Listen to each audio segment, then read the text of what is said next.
Good morning students, welcome to Kalabari Academy. இன்றைக்கு நம்முடைய discussion இந்த ஆந்தரில் இருக்கக்கூடிய வால்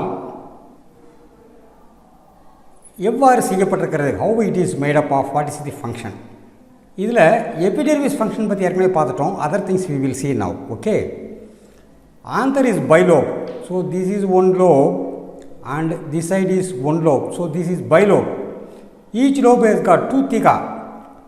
This lobe has got a theca here and here, this lobe has got a theca here and a theca here. Okay, the lobes are fused by connective. These two lobes are fused by connective tissue. Okay, so this is 1 2 3 4 tetragonal in structure, consisting of 4 microsporangia. Here is one microsporangia, here is one microsporangia, here is one microsporangia, and here is one microsporangia.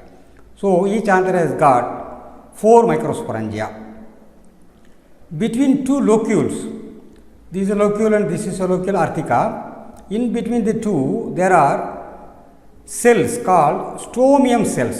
These stomium cells are very thin walled and it helps in the digestions, so that this way this theca or locule separately need not digest, this need not digest separately. Here itself it can digest and all the pollen grains from here can be shed out. Okay, so anther wall consists of the following layers. What is the anther wall? This is the covering of the anther wall. This is the covering. It has got 4 layers. One is epidermis, whose function we have already seen. This is the epidermis here. Okay, its function we have already seen. Then after epidermis, inside is the endothecum. After epidermis, inside is the endothecum. This is the endothecum. This is the endothecum. Okay, then comes the middle layer.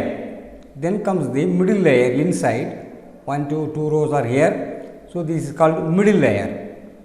Then after the middle layer, inside is the tapetum. Inside is the layer is called tapetum. This tapetum covers, encircles the sporogenous tissue. Okay, this is how. If you look here, you can see tapetum is encircling the sporogenous tissue. Then comes the middle layer. Then comes the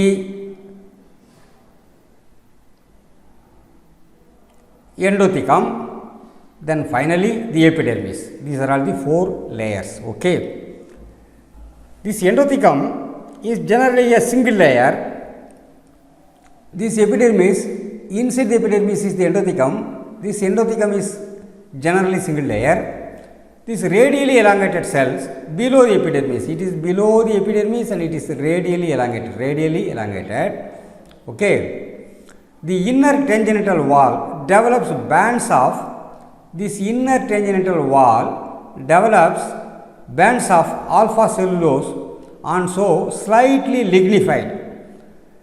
The cells are hygroscopic. Hygroscopic means it can absorb moisture, that is water, or it absorbs water.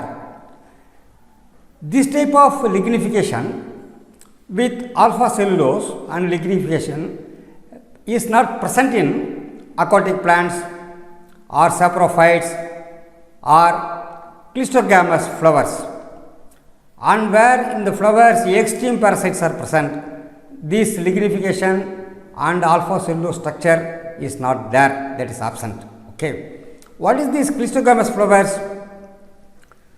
Flowers bud, if it opens, that is open flower. Here these clistogamous flowers do not open, so it is always with self pollination. It is always with self pollination. They are called clistogamous flowers which do not open at all. Okay, the cells at the junction of the 2 sporangia, this is sporangium, this is sporangium, at the junction of the 2 sporangium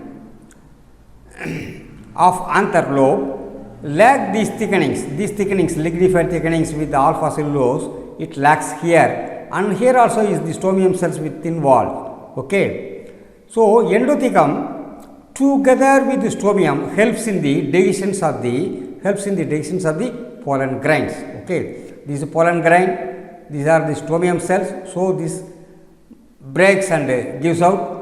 Then comes this middle layer, then comes this endothecum, then is the epidermis. Okay, thank you students. We will meet again in the next discussion. Thank you.